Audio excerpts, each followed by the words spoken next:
Hello student, welcome to VPSC online classes. How are you all? I hope you are all very well.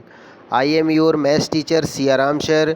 आज बेटा आप लोगों को हम क्लास 9th की मैथमेटिक्स में जो हमारा 7th चैप्टर चल रहा था ट्राइंगल यानी त्रिभुज की विविध प्रश्नावली के क्वेश्चनों को हम लोग सॉल्व कर रहे थे। कुछ क्वेश्चन मैंने आपको प्रीवियस वीडियो में सॉल्व करवा दिया था। जो शेष क्वेश्चन थे उन शेष क्वेश्चनों को इस वीडियो में हम लोग सॉल्व करेंगे। तो चलिए स्टार्ट करते हैं। जो रिमेनिंग क्वेश्चन है उनको सॉल्व करते हैं। तो इसमें क्वेश्चन नंबर 8 ले लेते हैं। क्वेश्चन नंबर 8 है हमारा, त्रिभुज ए बी डी में A B equal to A D तथा ए सी बी डी को समद्विभाजित करती है, तो सिद्ध कीजिए कि त्रिभुज ए बी सी सर्वांशम त्रिभुज ए डी सी, यानी ये त्रिभुज और ये त्रिभुज हमें दोनों को क्या करना है, सर्वांशम दिखाना है। तो आइए सॉल्व करते हैं। अब देखो यहाँ पे जो सबसे पहले दिया गया है उसको हम लोग लिख लेते हैं। क्या दिया गया बेटा? इसमें दिया गया है कि त्रिभुज ए बी डी में A B equal to A D, A B equal to क्या है, ए डी है, अर्थात कह सकते हैं ये समद्विबाहु त्रिभुज है। फिर ए सी बी डी को समद्विभाजित करती है। जो लाइन यहाँ पे ए सी है, ए सी वो बी डी को दो बराबर भागों में बांटती है, यानी ये वाली जो लाइन है, अर्थात हमें दिखाना है B C equal to C D. ठीक है, तो अगर ये समद्विभाजित करती है तो सिद्ध करना कि दोनों त्रिभुज कांगुरेंट होंगे। तो सिद्ध करना में लिखेंगे ए बी सी कांगुरेंट त्रिभुज ए डी सी। तो आइए उपपत्ति पे, इसके बाद हेडिंग त्रिभुज ए बी सी और त्रिभुज ए सी डी में देखिए ए बी बराबर ए डी है, और फिर इसके बाद बी सी बराबर क्या है, डी सी। क्यों? क्योंकि क्वेश्चन में कहा गया ए बी जो है ए सी बी डी को समद्विभाजित करती है, अर्थात बी सी और डी सी बराबर होंगे। ठीक है, जब ये दोनों बराबर होंगे तो यहाँ पे दो चीज़ें बराबर हो गई। तीसरी चीज़ A C equal to A C common है कि नहीं। अब दोनों त्रिभुजों में तीन चीज़ें बराबर हो गई, अर्थात यस यस यस से साइड साइड साइड सर्वांगक्षमता नियम से बोथ ट्राइंगल यानी दोनों त्रिभुज क्या होंगे, सर्वांगक्षम होंगे। यानी त्रिभुज ए बी सी सर्वांगक्षम त्रिभुज ए डी सी, यही हमें प्रूव करना था। आइए इसके बाद फिर नेक्स्ट क्वेश्चन लेते हैं। अगला क्वेश्चन है हमारा क्वेश्चन नंबर 10। ठीक है, यहाँ पे क्वेश्चन नंबर 10 जो दिया गया है कि यहाँ पे हमें सिद्ध करना, देखिएगा त्रिभुज ए बी एम सर्वांगक्षम त्रिभुज डी सी एम में।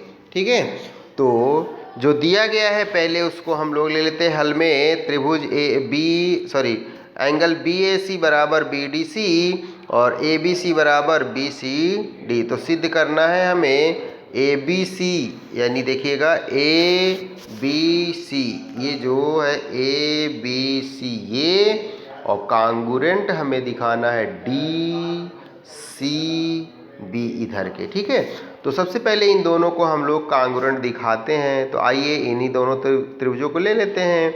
तो त्रिभुज ए बी सी तथा डी सी बी में कोण यहाँ पे देखिए दिया गया आपको इक्वल की जो बी ए सी बराबर ये वाला कोण, यानी कि ये और ये दोनों आपस में क्या हैं, बराबर हैं। उसके बाद फिर सेकेंड पॉइंट पे बी सी जो भुजा है वो दोनों त्रिभुजों में आ रही ना, यानी B C equal to B C common है। फिर इसके बाद angle A B C equal to B C D, ये भी आपको दिया गया है।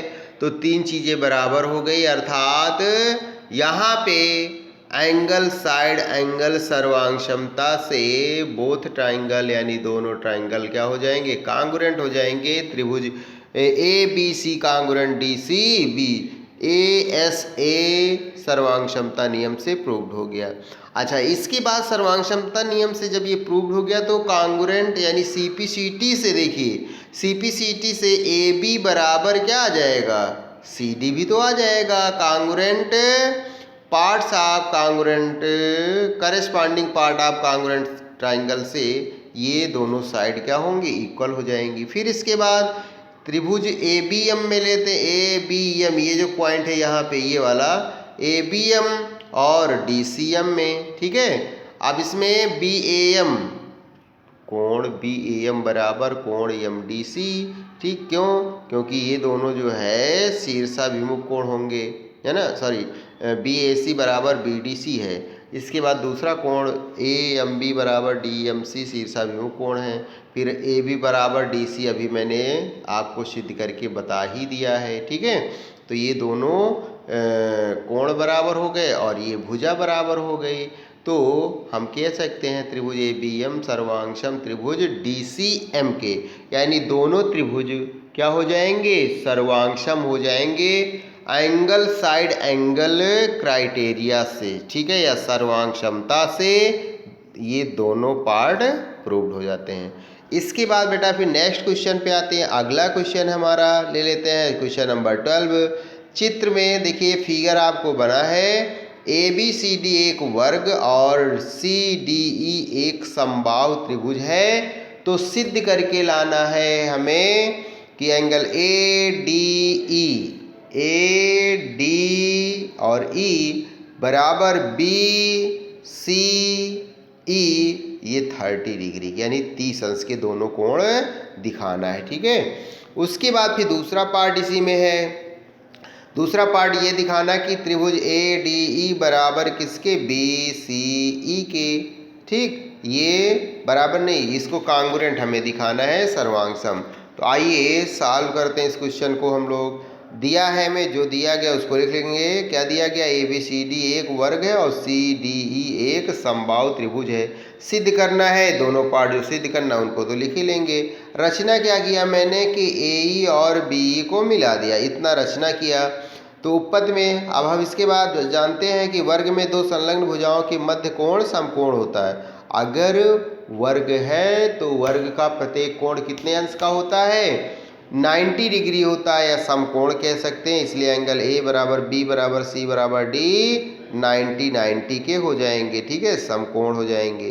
साथ ही सभी भुजाओं की लंबाई भी क्या होती है? बराबर होती है। AB बराबर BC बराबर CD बराबर DA ये कह सकते हैं, क्योंकि ये ABCD एक वर्ग है। पुनः समबाहु त्रिभुज में दो संलग्न भुजाओं के मध्य का कोण कितना होता है? 60 होता है। अगर यहाँ पे समबाहु त्रिभुज है तो समबाहु त्रिभुज का प्रत्येक कोण 60 अंश और सभी भुजाएं आपस में बराबर होती है। इसलिए कह सकते हैं EDC बराबर ECD बराबर DEC 60 अंश का। साथ ही भुजाओं की लंबाई भी बराबर, तो बराबर कर दिया। अब ADE बराबर D माइनस क्या कर सकते हैं? ADC, तो 90 माइनस 60, 90 माइनस 60 करेंगे तो 30 आ जाएगा। तो यही हमें प्रूव करना था कि जो कोण है BCE वो कितने डिग्री का होगा? 60 अंश का होगा। यही हमें प्रूव करना था। तो ये क्वेश्चन प्रूव हो जाता है। उसके बाद दूसरा पार्ट सर्वांगसम दिखाना। सर्वांगसम में तो सो सिंपल, यहाँ पे आप कह सकते हैं कि ADE, देखिए ADE ले लेंगे और फिर BCE ले लेंगे। अच्छा, BC बराबर AD है ये क्यों? क्योंकि ABCD एक वर्ग है, ठीक है। उसके बाद फिर अगला देखिए, जब इसका ये कोण ये वाला हमने दिखा दिया 30, तो इधर का 30, तो ये भी 30 हो जाए कि नहीं हो जाएगा? दोनों कोण बराबर हो जाएंगे। फिर इसके बाद ये नीचे वाला कोण यानी कि एंगल साइड एंगल से दोनों त्रिभुज सर्वांगसम हो जाएंगे। तो ये क्वेश्चन पूरा प्रूव्ड हो जाता है। तो ये थे बेटा इस एक्सरसाइज के क्वेश्चन। अब आगे क्वेश्चन हम लोग नेक्स्ट वीडियो में सॉल्व करेंगे।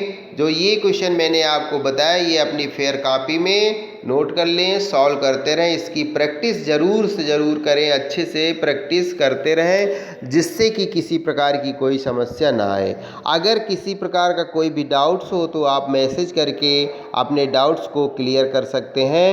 तो it's sufficient today. Thank you.